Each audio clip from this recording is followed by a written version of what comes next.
నిన్న నేను హరిని పిలవడానికి వచ్చినప్పుడు మీరు గొడవ పడుతున్నారు. నువ్వేమో హరిని నిజం చెప్పమని అడుగుతున్నావు. ఇదంతా బయటున్న నాకు వినిపించింది. అందుకే అడుగుతున్నాను. నీ మనసులో ఏదైనా సమస్య ఉంటే చెప్పు. నీ మనసు కుదుట పడుతుంది.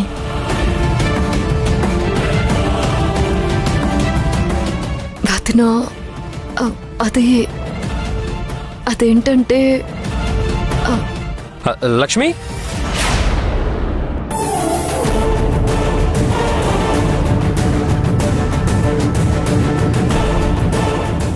ఏంటి వదిన మరదళ్ళిద్దరు బాగా కబుర్లు చెప్పుకుంటున్నారు? ఏంటి విషయాలు? మా ఆడవాళ్లు మాట్లాడుకునేవి 190 ఉంటాయి. మధ్యలో నీకెందుకురా? నాకెందుకంటావేంటక్క? లక్ష్మి నా అర్థం కదా, మరి తన విషయాలు నేను తెలుసుకోవాలి కదా. సరే సరే, మీరు మాట్లాడుకునేదంతా తర్వాత మాట్లాడుకోండి. నాకు కొంచెం తలనొప్పిగా ఉంది, కొంచెం అర్జెంట్గా కాఫీ పెట్టుకుని రావా? అది కాదు హరి. అక్క ప్లీజ్ అక్క, నీ చేతి కాఫీ తాగితే గానీ నాకు తలనొప్పి తగ్గేలా లేదు. కొంచెం ప్లీజ్ అక్క, త్వరగా పెట్టవా ప్లీజ్.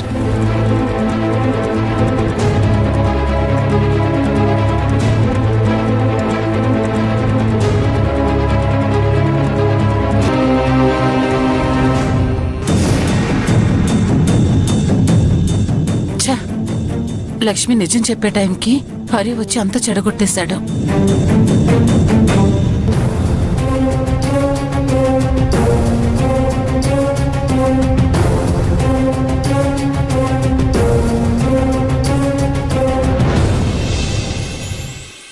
లక్ష్మి ఒక్క నిమిషం,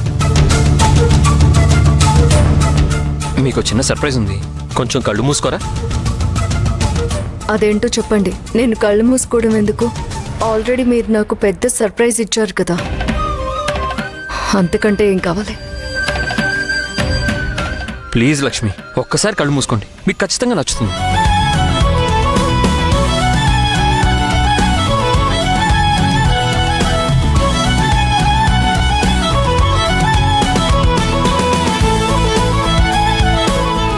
ఇప్పుడు కళ్ళు తెరవండి.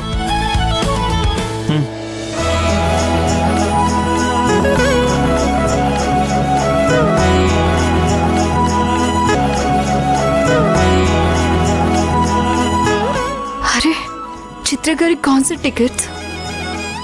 అవును లక్ష్మి, మీ మనసేం బాలేదు కదా, అందుకే చిత్రమ్మ కాన్సర్ట్కి వెళ్తే మీరు హ్యాపీగా ఫీల్ అవుతారని ఈ టికెట్స్ తీసుకొచ్చాను. మనం కాన్సర్ట్కి వెళ్దాం. వీళ్ళిద్దరూ ఏదో మాట్లాడుకుంటున్నారు. సరే వెళ్దాం. మనం కాన్సర్ట్కి వెళ్ళి ఫుల్గా ఎంజాయ్ చేసి చిత్ర గారితో సెల్ఫీ కూడా తీసుకొని వద్దాం, ఓకేనా? సరే ఇదిగోండి, నేను ఫ్రెష్ అప్ అయ్యి వస్తాను.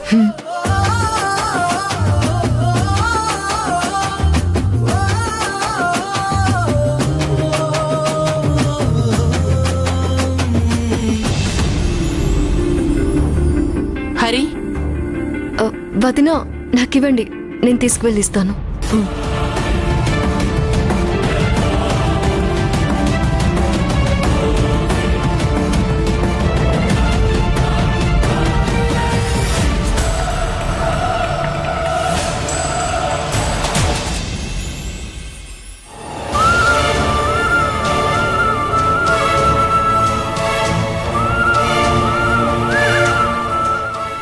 నాకైతే ఈ ఇంటి గురించి చెప్పినప్పటి నుంచి ఏం చేయాలో అర్థం కావట్లేదు.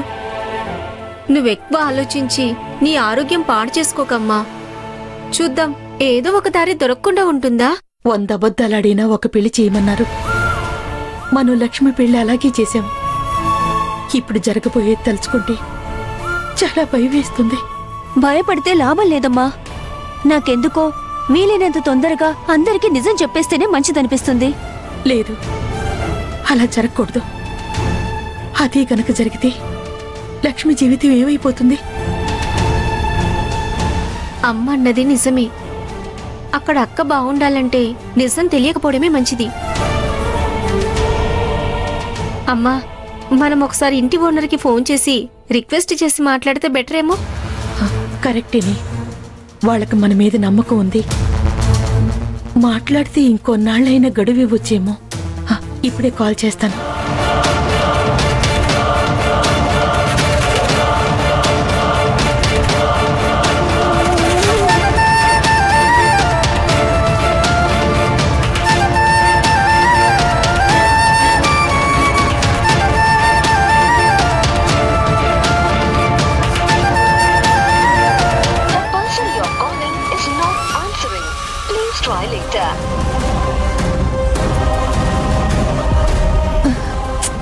ఓనర్ గారు ఫోన్ ఎత్తట్లేదు. ఇప్పుడు ఏం చేయాలో తెలియట్లేదు. ఓనర్ గారు బిజీగా ఉండుంటారమ్మా. మన ఫోన్ కాల్ చూసుకొని తనే చేస్తారు.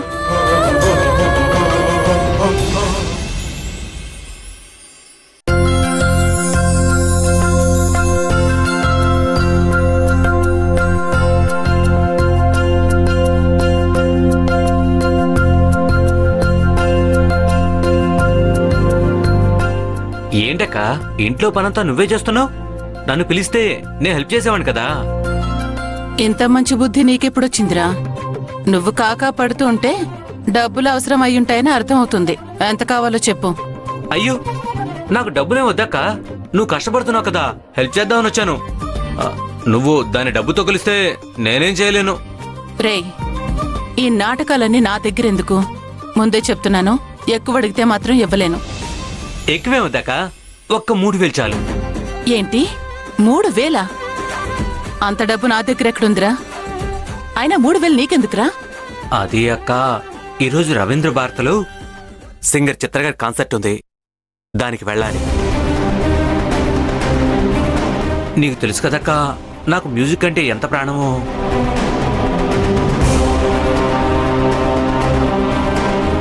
టైం ఎలా కలిసి వస్తుందని అనుకోలేదు. కాన్సర్ట్ టికెట్స్ కావాలి, అందుకే అడుగుతున్నాను. సరే సరే, నువ్వు వెళ్ళి రెడీ అయ్యిరా, నేను టికెట్స్ అరేంజ్ చేస్తాను. ఓకే అక్క. ఇంతకీ నువ్వెలా టికెట్స్ అరేంజ్ చేస్తావక్క? అదంతా నీకెందుకురా, నువ్వు వెళ్ళి రెడీ అవ్వు, వెళ్ళు. సరే.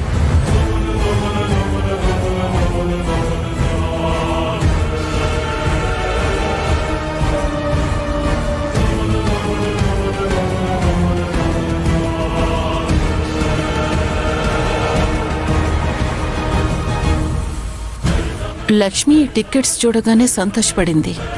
ఇప్పుడేం చేస్తుందో చూద్దాం.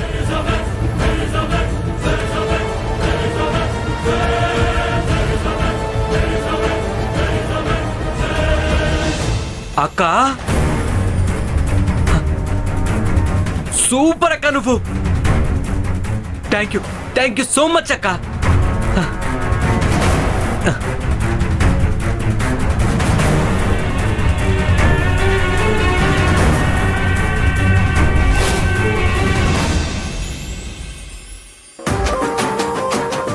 లక్ష్మి, క్రౌడ్ ఎక్కువ ఉంటుంది కదా, జాగ్రత్తగా ఉండాలి.